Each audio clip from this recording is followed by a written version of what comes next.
সংবাদ সবাইকে স্বাগত জানাচ্ছি। আমি ফিরোজ তোহা। শুরুতেই সংবাদ শিরোনাম জানিয়ে দেব এই মুহূর্তে হাতে পাওয়া সর্বশেষ গুরুত্বপূর্ণ আপডেট বাংলা সংবাদ। শুরুতেই থাকছে বিতাড়িত স্বৈরাচার বিদেশি প্রভুদের নিয়ে ষড়যন্ত্র করেই যাচ্ছে। বিএনপির ভারপ্রাপ্ত চেয়ারম্যান তারেক রহমান বলেছেন, নির্বাচন নিয়ে যত দেরি হবে দেশ নিয়ে ষড়যন্ত্র তত বৃদ্ধি পাবে। যেই স্বৈরাচারকে দেশের জনগণ জীবন দিয়ে সংগ্রাম করে বিতাড়িত করেছে সেই স্বৈরাচার বসে নেই, তারা তাদের দেশি বিদেশি প্রভুদের সঙ্গে নিয়ে দেশ বিরোধী ষড়যন্ত্র করেই যাচ্ছে।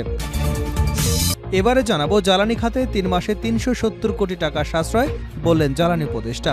গেল 3 মাসে জ্বালানি খাতে সরকারি ক্রয়ে 370 কোটি টাকা সাশ্রয় হয়েছে বলে জানিয়েছেন বিদ্যুৎ জ্বালানি ও খনিজ সম্পদ উপদেষ্টা মোহাম্মদ ফাউজুল কবির খান। জানাবো অন্তর্বর্তী সরকারকে সঠিক ইতিহাস নির্ধারণের আহ্বান মঈন খানের। বিএনপির স্থায়ী কমিটির সদস্য ডক্টর আব্দুল মঈন খান অন্তর্বর্তীকালীন সরকারকে 2 মার্চ জাতীয় পতাকা দিবস হিসেবে স্বীকৃতি দেওয়ার আহ্বান জানিয়েছেন। তিনি বলেন, অতীতের সরকার যদি সঠিক ইতিহাস নির্ধারণ না করে থাকে তাহলে আপনারা সঠিক ইতিহাস নির্ধারণ করুন। তারই ধারাবাহিকতায় যথাযথ মর্যাদার স্বীকৃতি দিয়ে 2 মার্চ জাতীয় পতাকা দিবস পালন করুন। এতে শুধু আসমা আব্দুর রব নয়, দেশের প্রতিটি মানুষ গৌরবান্বিত হবেন। জানিয়ে দেব, দেশে সরকার পরিবর্তন ছাড়া কিছুই বদলায়নি। ফ্যাসিবাদ মুক্ত হলেও দেশ এখনো গণতন্ত্র মুক্ত হয়নি বলে মন্তব্য করেছেন বিএনপির স্থায়ী কমিটির সদস্য বাবু গয়েশ্বর চন্দ্র রায়। বিকেলে লালমনিরহাটের বড়বাড়ি শহীদ আবুল কাশেম মহাবিদ্যালয় মাঠে ফুটবল টুর্নামেন্ট অনুষ্ঠানে তিনি এ মন্তব্য করেছেন। এদিকে বিএনপি নির্বাচন চায় দেশকে রক্ষার জন্য মির্জা ফখরুল। বিএনপির মহাসচিব মির্জা ফখরুল ইসলাম আলমগীর বলেন, বিএনপি নির্বাচন চায় দেশকে রক্ষা, গণতন্ত্র এবং মানুষের ভোটাধিকার প্রয়োগের জন্য। শনিবার চুয়াডাঙ্গা জেলা বিএনপির কাউন্সিল সম্মেলনে উদ্বোধনী বক্তব্যে একথা বলেন তিনি। এবং সর্বশেষ জানাবো আন্তর্জাতিক সংবাদ। আলহামদুলিল্লাহ, নেতানিয়াহুকে গ্রেপ্তারের ঘোষণা যুক্তরাজ্যের। মানবতা বিরোধী ও যুদ্ধ অপরাধের অভিযোগে অভিযুক্ত ইসরায়েলি প্রধানমন্ত্রী বেনইয়ামিন নেতানিয়াহুকে গ্রেপ্তারের ঘোষণা দিয়েছে ব্রিটিশ সরকার। ইসরায়েলের প্রধানমন্ত্রী এবং তার সাবেক প্রতিরক্ষামন্ত্রী ইয়োব গ্যালন্টের বিরুদ্ধে আন্তর্জাতিক অপরাধ আদালত গ্রেপ্তারি পরোয়ানা জারির পর যুক্তরাজ্যের পক্ষ থেকে শুক্রবার এমন ঘোষণা দিয়েছে। এতক্ষণ শিরোনাম শুনছিলেন, এবার বিস্তারিত। প্রিয় দর্শক, আপনি যদি এই চ্যানেলে নতুন হয়ে থাকেন, ভিডিওটি দেখতে দেখতে চ্যানেলটি সাবস্ক্রাইব করে আমাদের সঙ্গে থাকুন। আর এই ভিডিও সম্পর্কে আপনি আপনার মূল্যবান মতামতটি কমেন্ট বক্সে জানিয়ে দিন। আর হ্যাঁ প্রিয় দর্শক, জানিয়ে দিন ভিডিওটি কোথা থেকে দেখছেন। বিতাড়িত স্বৈরাচার বিদেশি প্রভুদের নিয়ে ষড়যন্ত্র করেই যাচ্ছে। বিএনপির ভারপ্রাপ্ত চেয়ারম্যান তারেক রহমান বলেছেন, নির্বাচন নিয়ে যত দেরি হবে দেশ নিয়ে তত ষড়যন্ত্র বৃদ্ধি পাবে। যেই স্বৈরাচারকে দেশের জনগণ জীবন দিয়ে সংগ্রাম করে বিতাড়িত করেছে সেই স্বৈরাচার বসে নেই, তারা তাদের বিদেশি প্রভুদের নিয়ে দেশবিরোধী ষড়যন্ত্র করে যাচ্ছে। শনিবার চুয়াডাঙ্গা জেলা বিএনপি দ্বিবার্ষিক সম্মেলনে প্রধান অতিথি হিসেবে ভার্চুয়ালি যুক্ত হয়ে এসব কথা বলেন তিনি। তারেক রহমান বলেন, প্রধান উপদেষ্টা থেকে শুরু করে দেশের সবাই যেসব সংস্কারের কথা বলছেন এগুলো সত্যিকার অর্থেই বাস্তবায়ন সম্ভব যদি প্রকৃত জনপ্রতিনিধিরা নির্বাচিত হন। এর বাইরে সংস্কার বাস্তবায়ন সম্ভব নয়, সেজন্য জনপ্রতিনিধিত্বমূলক নির্বাচন প্রয়োজন। বিএনপির ভারপ্রাপ্ত চেয়ারম্যান বলেন, নির্বাচন যত দেরি হবে দেশের মানুষের স্বাস্থ্যসেবা, শিক্ষার সুবিধা কমে যাবে, কৃষক সহ সবাই সমস্যায় রয়েছে, সেসব সমস্যা আরও বৃদ্ধি পাবে। একটি নির্বাচন দিয়েই সম্ভব দেশের সব সমস্যা ধীরে ধীরে সমাধান করা। যে দেশে রাজনীতি রুগ্ন সে দেশের প্রতিটি প্রতিষ্ঠানে রুগ্ন উল্লেখ করে তারেক রহমান বলেন, বিগত স্বৈরাচার দেশের সবগুলো প্রতিষ্ঠানকে ধ্বংস করে দিয়েছে। এগুলো আবার জনগণের কল্যাণে নিয়োজিত করতে হলে নাগরিক ভোটের মাধ্যমে যোগ্য প্রতিনিধি নির্বাচিত করতে হবে। এদেশের মানুষের ভাগ্যের পরিবর্তন, এটাই বিএনপির একমাত্র লক্ষ্য। দেশকে এগিয়ে নিয়ে যাওয়াই আমাদের উদ্দেশ্য, যোগ করেন তিনি। জ্বালানি খাতে 3 মাসে 370 কোটি টাকা সাশ্রয়, জ্বালানি উপদেষ্টা।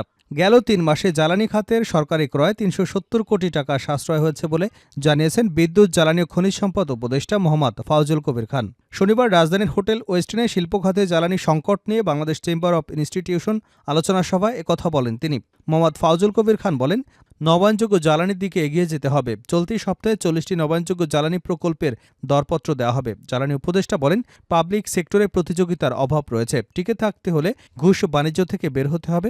সরকারি ক্রয়কে প্রতিযোগিতার মধ্যে আনার প্রয়োজন রয়েছে। সরকারের সঙ্গে সখ্য করে আর ব্যবসা হবে না, ভালো ব্যবসায়ীদের জন্যই প্রতিযোগিতা তৈরি করা হবে। অন্তর্বর্তী সরকারকে সঠিক ইতিহাস নির্ধারণের আহ্বান মঈন খানের। বিএনপির স্থায়ী কমিটির সদস্য ডক্টর আব্দুল মঈন খান অন্তর্বর্তীকালীন সরকারকে 2 মার্চ জাতীয় পতাকা দিবস হিসেবে স্বীকৃতি দেওয়ার আহ্বান জানিয়েছেন। তিনি বলেন, অতীতের সরকার যদি সঠিক ইতিহাস নির্ধারণ না করে থাকে তাহলে আপনারা সঠিক ইতিহাস নির্ধারণ করুন। তারই ধারাবাহিকতায় যথাযথ মর্যাদা স্বীকৃতি দিয়ে ২রা মার্চ জাতীয় পতাকা দিবস পালন করুন। এতে শুধু আসম আব্দুর রব নয়, দেশের প্রতিটি মানুষ গৌরবান্বিত হবেন। সকালে জাতীয় প্রেস ক্লাবে ২রা মার্চ পতাকা দিবস ঘোষণার দাবিতে প্রতিবাদী সমাবেশে তিনি এসব কথা বলেন। আয়োজন করে জাতীয় পতাকা ২রা মার্চ নামের একটি সামাজিক সংগঠন। মঈন খান বলেন, অবাক লাগছে, স্বাধীনতার ৫৩ বছর পর আমাদের কেন জাতীয় পতাকা দিবসের ঘোষণার দাবি জানাতে আলোচনা করতে হবে। ১৯৭১ সালে ২রা মার্চ গণভবনের সামনে জাতীয় পতাকা উত্তোলন করেছিলেন আসম আব্দুর রব। ওই দিন পূর্ব পাকিস্তানের গণতন্ত্রকামী মানুষের প্রতিবাদের মুখে তৎকালীন সংসদ অধিবেশন বাতিল হয়েছিল। সেদিনের পতাকা শুধু লাল সবুজের পতাকা ছিল না, কেন্দ্র ছিল সোনালী বাংলাদেশের। তখনই কিন্তু স্বাধীনতার ঘোষণা হয়নি। ইতিহাস বিশ্লেষণ করলে দেখা যায়, স্বাধীনতার ঘোষণার আগেই স্বাধীন দেশের পতাকা উত্তোলন হয়েছিল। এটা একটা ইউনিক। সেদিন হাজার হাজার ছাত্র জনতা রাজপথে নেমেছিল। গত ৫ই আগস্টে ছাত্র জনতার আন্দোলনের চেয়েও আলাদা ছিল না। সেদিন আসম আব্দুর রবের সঙ্গে ছিলেন শাহজাহান সিরাজ, নূরে আলম সিদ্দিকী, আব্দুস কুদ্দুস পাটোয়ারি। স্বাধীনতার ইতিহাসে তাদের আমরা কতটুকু সম্মান জানাতে পেরেছি। বিএনপির এই সিনিয়র নেতা বলেন, ১৯৪৮ সালে ছাত্ররা রাষ্ট্রভাষা বাংলা চাই উচ্চারণের মধ্য দিয়ে স্বাধীনতার বীজ বপন করেছিল। ১৯৫২ সালে ভাষা আন্দোলন দেখেছি। ১৯৬২ সালে শিক্ষানীতির বিরুদ্ধে আন্দোলন দেখেছি। সেদিন হামিদুর রহমান শিক্ষানীতির বিরুদ্ধে ঢাকার রাজপথে হাজার হাজার ছাত্র আন্দোলন করেছিল। সেদিন ছাত্ররা বলেছিল, এই শিক্ষানীতি ছিল ধনী শ্রেণীর জন্য, পূর্ব পাকিস্তানের জন্য নয়। এরপর ৬৯ এবং ৭১ সালে ছাত্র বিদ্রোহের ইতিহাস। লাখ লাখ মানুষের বুকে রক্তের উপর দিয়ে বাংলাদেশ স্বাধীন হয়েছে। সেই সময় বাংলাদেশের মানুষ একটাই কথা বলেছিল, আমরা গণতন্ত্র চাই। মঈন খান আরও বলেন, ধারাবাহিকতায় বিগত ১৫ বছর ধরে ফ্যাসিস্ট সরকারের বিরুদ্ধে আন্দোলন করেছে জনগণ। গত ৫ই আগস্ট ছাত্র জনতার আন্দোলনের মধ্য দিয়ে স্বৈরাচার শেখ হাসিনা পালিয়ে যেতে বাধ্য হয়েছে। এসব ইতিহাস একই সূত্রে গাঁথা। বাংলাদেশের ইতিহাসে ছাত্ররা যে ভূমিকা পালন করেছে তা অবিস্মরণীয়। এটা বিশ্ব ইতিহাসের অংশ হিসেবে থাকবে বলে আমি বিশ্বাস করি। আজকে নতুন করে লাল সবুজের পতাকা থেকে তরুণ ছাত্রদের শিক্ষা নেবার আহ্বান জানান তিনি। দেশে সরকার পরিবর্তন ছাড়া আর কিছু বদলায়নি গয়েশ্বর। ফ্যাসিবাদ মুক্ত হলে দেশে এখনও গণতন্ত্র মুক্ত হয়নি বলে মন্তব্য করেছেন বিএনপির স্থায়ী কমিটির সদস্য গয়েশ্বর চন্দ্র রায়। শনিবার বিকেলে লালমনিরহাটে বড়বাড়ি শহীদ আবুল কাশেম মহাবিদ্যালয় মাঠে ফুটবল টুর্নামেন্ট অনুষ্ঠানে তিনি এই মন্তব্য করেছেন। গয়েশ্বর চন্দ্র রায় বলেন, ছাত্র জনতার বিপ্লবে শুধু সরকার পরিবর্তন ছাড়া অন্য কিছুই বদলায়নি। দীর্ঘ ১৬ বছরের দুঃশাসন থেকে দেশকে রক্ষা পেলেও সংকট এখনও কাটেনি। তিনি বলেন, যদি আমরা সেই পরিবর্তনকে মনে ধারণ করে পরিচ্ছন্ন রাজনীতি উপহার দিতে পারি, তাহলে তারেক রহমানের নেতৃত্বে যে বাংলাদেশ চেয়েছি সেই বাংলাদেশ তৈরি সম্ভব। শহীদ জিয়াউর রহমান, খালেদা জিয়া ও তারেক রহমানের স্বপ্ন বাস্তবায়নে নতুন বাংলাদেশ তৈরিতে সবাইকে এগিয়ে আসতে হবে। গয়েশ্বর চন্দ্র আরও বলেন, বিগত দিনে আমরা রাজপথে রক্ত দিয়েছি, জেলে গিয়েছি, অনেক নেতাকর্মী হারিয়েছে, কিন্তু একটা জায়গায় ভালো কাজ করেছি। বিএনপি নেতাকর্মীরা জ্বলে পড়ে খাঁটি সোনায় পরিণত হয়েছে। শেষ করছে আন্তর্জাতিক সংবাদ দিয়ে। নেতানিয়াহুকে গ্রেপ্তারের ঘোষণা যুক্তরাজ্যের। মানবতা বিরোধী এবং যুদ্ধ অপরাধের অভিযোগে অভিযুক্ত ইসরায়েলি প্রধানমন্ত্রী বেন ইয়ামিন নেতানিয়াহুকে গ্রেপ্তারের ঘোষণা দিয়েছে ব্রিটিশ সরকার।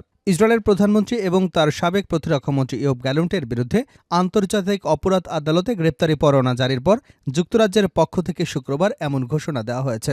আইসিসির মোট সদস্য ১২৪টি দেশ, যুক্তরাজ্য এর অন্যতম সদস্য। ব্রিটিশ সরকার জানিয়েছে, ওয়ান্টেড ম্যান নেতানিয়াহু যদি যুক্তরাজ্যে আসে তাহলে তাকে গ্রেপ্তার করা হবে। ব্রিটিশ প্রধানমন্ত্রী কিয়ার স্টারমার মুখপাত্র বলেন, আমি নির্দিষ্ট কোনো মামলা নিয়ে কথা বলবো না। ব্রিটেনের অভ্যন্তরীণ ও আন্তর্জাতিক আইন মেনে চলার বাধ্যবাধকতা রয়েছে, তাই সবসময় মেনে চলতে হবে। এর আগে অপর এক ব্রিটিশ মুখপাত্র আরও কঠোর ভাষায় এই প্রশ্নের জবাব দিয়েছেন। তিনি বলেন, আমরা আন্তর্জাতিক আদালতের স্বাধীনতাকে সম্মান করি, কারণ এই আদালত পৃথিবীর সবচেয়ে গুরুতর অপরাধ এবং আন্তর্জাতিক বিষয়বলী নিয়ে তদন্ত ও বিচার করবার আন্তর্জাতিক প্রতিষ্ঠান। বৃহস্পতিবার ইসরায়েল প্রধানমন্ত্রী বেন ইয়ামিন নেতানিয়াহু এবং তার সাবেক প্রতিরক্ষা মন্ত্রী ইয়োব গ্যালন্টের বিরুদ্ধে গ্রেপ্তারি পরোয়ানা জারি করেছে আন্তর্জাতিক বিচারিক আদালত। নেতানিয়াহু এবং গ্যালন্টের বিরুদ্ধে জারি করা পরোয়ানা নিয়ে আইসিসি বলছে, ক্ষুধাকে ব্যবহার করে যুদ্ধাপরাধ এবং মানবতা বিরোধী অপরাধ সংগঠনের জন্য এ দুজনকে দায়ী করবার যৌক্তিক ভিত্তি রয়েছে। আইসিসি আরও বলছে, দুজনের প্রত্যেককে অন্যদের সঙ্গে মিলে যৌথভাবে সহ অপরাধী হিসেবে নিম্নে উল্লেখিত অপরাধের জন্য ফৌজদারি দায়বদ্ধতা করেছে। যুদ্ধের পদ্ধতি হিসেবে ক্ষুধার ব্যবহার এবং হত্যা, নিপীড়ন এবং অন্যান্য অমানবিক কাজের মাধ্যমে মানবতা বিরোধী অপরাধ সংগঠন।